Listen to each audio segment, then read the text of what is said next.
यहाँ से गुजर रहा था, सोचा तुमसे पूछ लूं, शायद तुम्हें किसी चीज की जरूरत हो। आज के दौर में जब लोगों के दिलों से इंसानियत उठती जा रही है, आपने मेरा इतना ख्याल किया, यहाँ आने का कष्ट किया। अरे भाई, तुम हमारी स्कूल की टीचर हो, यहाँ नई हो, तुम्हारा ख्याल रखना हमारा फर्ज है। वाह, कितने पवित्र विचार, सफेदी की झनकार। सर, आपको तो चाय पीकर ही जाना पड़ेगा। नहीं, ये चाय बाय की फॉर्मेलिटी छोड़ो। ओह। अच्छा ठीक है, लेकिन जल्दी करो। अब बैठे तो सर, मैं यूं गई और यूं आई। बैठे। अच्छा।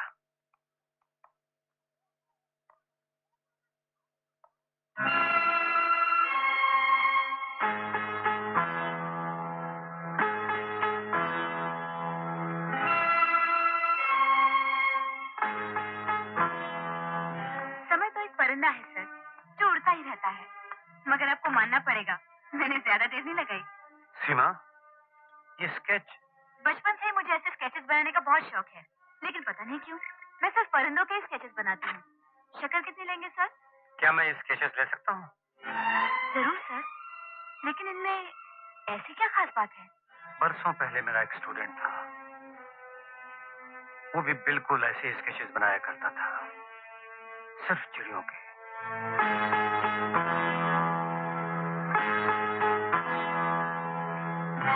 आप ठीक कह रहे हैं, बिल्कुल वैसे ही स्केचेस हैं जैसे रवि बनाता था। और कमाल ये है कि सीमा कह रही थी कि वो भी सिर्फ चिड़ियों के ही स्केचेस बनाती है। अजीब इत्तेफाक है। मैडम, मैंने तो उस इंटरव्यू के दिन, क्या नाम है उसका, उसके खिलाफ ही बोला था। मगर एक बात तो है, चेहरे से वो लड़की किसी अच्छे घराने की लगती है। किसी दिन यहाँ उसे ले आइएगा।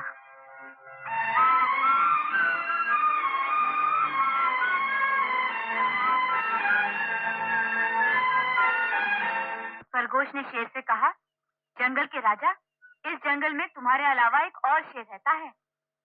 शेर को गुस्सा आया, मेरे जंगल में दूसरा शेर कहाँ है? किधर है? दिखाओ मुझे। खरगोश ने कहा, good morning father. Good morning sir. बच्चों, तुम लोग शोर नहीं करना, मैं अभी आती हूँ। Good morning father. Good morning, good morning. देख रहा हूँ कि कुछ ही दिनों में बच्चों के साथ तुम्हारी अच्छी दोस्ती हो गई। बच्चे तो कच्ची मिट्टी की तरह होते हैं सर, जिस तरह के सांचे में डालिए ढल जाते हैं, लेकिन उनके दिमाग तक अपनी बात पहुंचाने के लिए उनके दिल तक पहुंचना बहुत जरूरी है। आज ही देखिए ना सर, बच्चों का म्यूजिक में दिल नहीं लग रहा था। मैंने कहा कोई बात नहीं, लॉन में बैठते हैं, कहानी सुनते हैं। सर, ये बच्चों की कहानी की किताब सचमुच बहुत मजे की है। मैं तो इसे बचपन से पढ़ती आ रही हूँ, लेकिन आज भी जब पढ़ती हूँ तो ऐसा लगता है दोबारा बच्ची बन गई हूँ। सीमा जी? ये किताब तुम्हें कहाँ से मिली? तो क्या जवाब दिया उसने? उसने कहा कि ये किताब ही उसके पास उसके उस स्वर्गवासी पिता की निशानी है, जिसे उसने कभी देखा ही नहीं। लेकिन आपको पूरा यकीन है कि यही वो किताब? कह तो रहा हूँ, ये किताब मैंने रवि को तब दी थी जब वो स्कूल में पढ़ता था। सी, ये मेरा सिग्नेचर है। आप ये कहना चाहते हैं कि अगर वो कमबख्त लड़की रवि की तरह चिड़ियों के स्केच बनाती है, या ये किताब न जाने उसे कहाँ से मिलती जिस पर आपका सिग्नेचर है, तो हम ये मान लें कि वो रवि की कोई हुई औलाद है? नहीं, मैं ये नहीं कह रहा हूँ, लेकिन सोचने वाली बात तो है। हाँ, सोचने वाली बात तो है। कहीं यही तो सचमुच मेरे रवि की... क्या बात कर रही है आप मैडम? एक किताब को लेकर हम इतना बड़ा फैसला थोड़ी कर सकते हैं। क्यों ना इस सीमा से बात की जाए? क्या उसका बैकग्राउंड है? कुछ तो बताइए अपने माँ बाप के बारे में। बाप को नहीं देखा, नाम तो जानती होगी। मैडम, मैं आपको ये राय नहीं दूंगा, इसलिए कि अगर उसे शक भी हुआ कि ये सवाल हम इसलिए किए जा रहे हैं कि हम ये जानना चाहते हैं कि वो आपकी वारिस है या नहीं, तो कौन जाने वो झूठ भी बोल सकती है। क्यों बलवंत साहब? हाँ, ठीक है, ये बिल्कुल ठीक है। मगर मुझे ये बात ठीक नहीं लग रही है। किसी भी तरह से उसके बारे में पता तो लगाना ही चाहिए। सर जी, अगर उसके कमरे की तलाशी ली जाए तो कुछ न कुछ तो जरूर मिलेगा, जिससे पता चलेगा कि असल में वो है कौन। ठीक है, तुम जाओ। मैडम, मैं आपको एक आइडिया देता हूँ। क्यों ना हम जाकर उसकी गैर मौजूदगी में उसका जो भी सामान उसकी तलाशी ले, कुछ ना कुछ तो मिलेगा जिससे ये पता चलेगा कि आखिर वो लड़की है कौन। नहीं, ऐसा नहीं करना चाहिए, ये अच्छी बात नहीं होगी। प्रिंसिपल साहब, हम आपकी बात समझ रहे हैं, लेकिन अगर दिल में शक हो ही गया कि कहीं वो लड़की मैडम की पोती, मैडम की वारिस तो नहीं, मैं समझता हूँ हम गलती समझ रहे हैं, लेकिन इस शक को मिटाना तो पड़ेगा ही ना। हाँ, और ये शक मिटेगा, जरूर मिटेगा। मैडम, अब आप ये सब कुछ मुझ पर छोड़ दीजिए। चलो, तुम मेरे साथ चलो। प्रिंसिपल साहब, क्या ये हो सकता है कि ये सचमुच मेरे रवि की बेटी हो?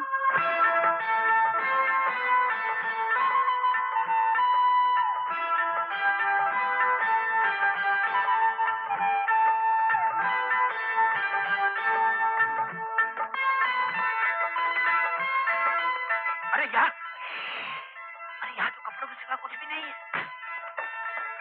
तुमने कुछ मिला? यहाँ भी कुछ नहीं है सिवाय बुक्स, बॉल पेन के। ये क्या? संजय गुप्ता? ये तो रवि का दोस्त था। कई साल हुए वो कनाडा चला गया। प्रिंसिपल साहब, आपको याद है इंटरव्यू के दिन उस लड़के ने कहा था कि वो जिनके यहाँ ठहरने आई थी वो अब यहाँ नहीं रहते? शायद वो संजय गुप्ता ही के बारे में कह रही थी। जी हाँ, लेकिन किसी का पर्सनल लेटर खोलना। ओहो प्रिंसिपल साहब, करने नहीं दीजिए तसल्ली मैडम को। हाँ मैडम, आप अपनी पूरी तसल्ली कर लीजिए। हाँ हाँ मैडम।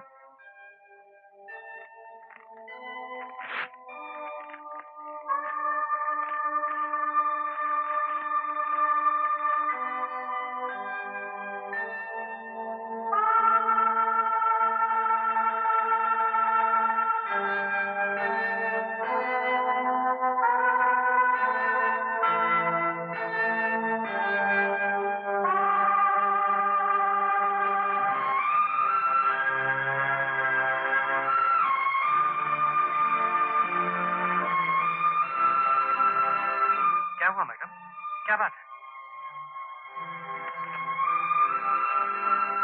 क्या लिखा है प्रिंसिपल साहब? ओह माय गॉड, ये सब क्या है? दीजिए मुझे। संजय भैया, जब तुम्हें ये खत मिलेगा मैं इस दुनिया में नहीं रहूंगी। मेरे बाद सीमा इस दुनिया में अकेली हो जाएगी, इसलिए तुम्हारे पास भेज रही हूँ। तुम्हारे सबसे बेहतरीन दोस्त रवि की आखिरी निशानी, इसका ख्याल रखना। बदनसीब कामिनी। बलवंत साहब, ये तो सचमुच नहीं। नहीं नहीं, ये नहीं हो सकता, ये नहीं हो सकता। क्या नहीं हो सकता? ये तो हो गया। रवि, कामिनी, सीमा उन्हीं की बेटी है। लेकिन लेकिन बलवंत, क्या बात है? तुम्हें खुशी नहीं हो रही है? मेरे बेटे की खोई हुई औलाद मिल गई। ये बात नहीं है मैडम। बलवंत साहब को यकीन नहीं आ रहा कि अचानक इनको इतनी बड़ी खुशी। क्यों बलवंत साहब? हाँ, यही बात है, अचानक इतनी बड़ी खुशी, यकीन नहीं आ रहा। मुझे तो यकीन आ गया है प्रिंसिपल साहब, लेकिन मैं अपने यकीन को पूरी तरह पूरा करना चाहूंगी। सीमा को यहाँ बुलाइए।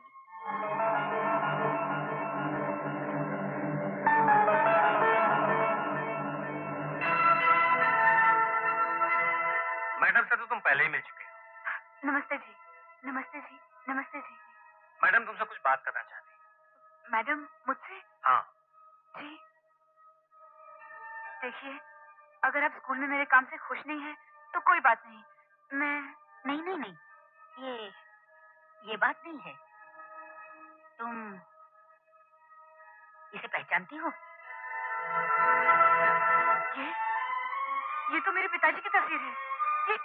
ये तस्वीर आपको कहाँ से मिली? देखा मैडम, देखा आपने? पकड़ा गया ना झूठ। मैंने ये कहा था ना कि अगर किसका फ्रॉड है तो ये यहाँ गलती जरूर करेगी, और इसने की गलती। आप ये क्या बातें कर रहे हैं? ये किस्सा क्या है? तुमने प्रिंसिपल साहब से कहा था तुम्हारे पिता की डेथ तुम्हारी पैदाइश से पहले हो गई थी। जी हाँ। तो जाहिर है तुमने अपने पिता को कभी नहीं देखा था। जी हाँ, कभी नहीं। लेकिन तो फिर तुम कैसे कह सकती हो कि ये तुम्हारे पिता की तस्वीर है? Good point, very good point. Father, मुझसे सारे सवाल क्यों किए जा रहे हैं? ये हम बाद में बताएंगे तुम्हें। पहले ये बताओ, जिस बाप को तुमने देखा नहीं था उसकी तस्वीर कैसे पहचान ली? हाँ सीमा, बोलो कैसे?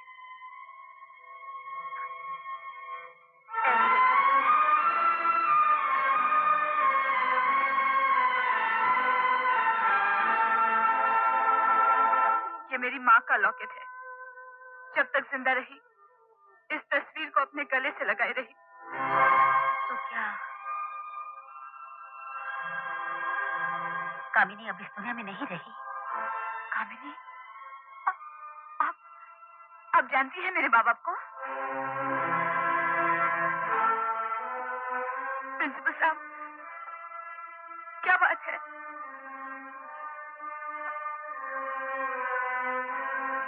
तुम्हारा नाम सीमा है ना? जी। सीमा, ये तुम्हारी दादी है।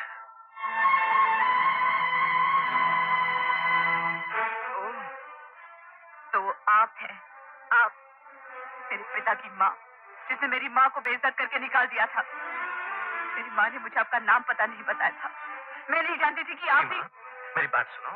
और अगर जानती कि वो आप हैं, तो मैं यहाँ इस जगह कभी नहीं आती। बेटी, मत कहिए बेटी, मेरा आपसे कोई रिश्ता नहीं। मुझसे अपना रिश्ता आप मेरे पैदाइश से पहले ही तोड़ चुकी है। क्या समझती हैं कि आज इतने बरसों बाद अपनी दौलत के जोर पर आप मुझसे वो रिश्ता खरीद सकती हैं? सॉरी मैडम, नामुमकिन। प्रिंसिपल साहब, मैं आज ये जगह छोड़कर जा रही हूँ। सीमा, सीमा, ठहरो। कहिए, आपको भी कुछ कहना है? मैं तुम्हारे दुख और गुस्से की सच्चाई से इनकार नहीं करता सीमा, लेकिन सच और भी है। ये भी सच है कि तुम्हारी बदनसीब दादी बरसों तक प्रायश्चित की आग में चली है, और ये भी सच है कि मैडम ने तुम्हें और कामनी को तलाश करने की कोशिश की है। अगर तुम्हारी इन आंखों का गम सच्चा है, तो इन आंखों की शर्मिंदगी भी छूटी नहीं है सीमा। जो हुआ बुरा हुआ, लेकिन इसमें किसी का दोष नहीं था। भूल जाओ और इतना याद रखो कि तुम इनके इकलौते बेटे की इकलौती बेटी हो। यह दादी है तुम्हारी, यह तुम्हारी दादी है।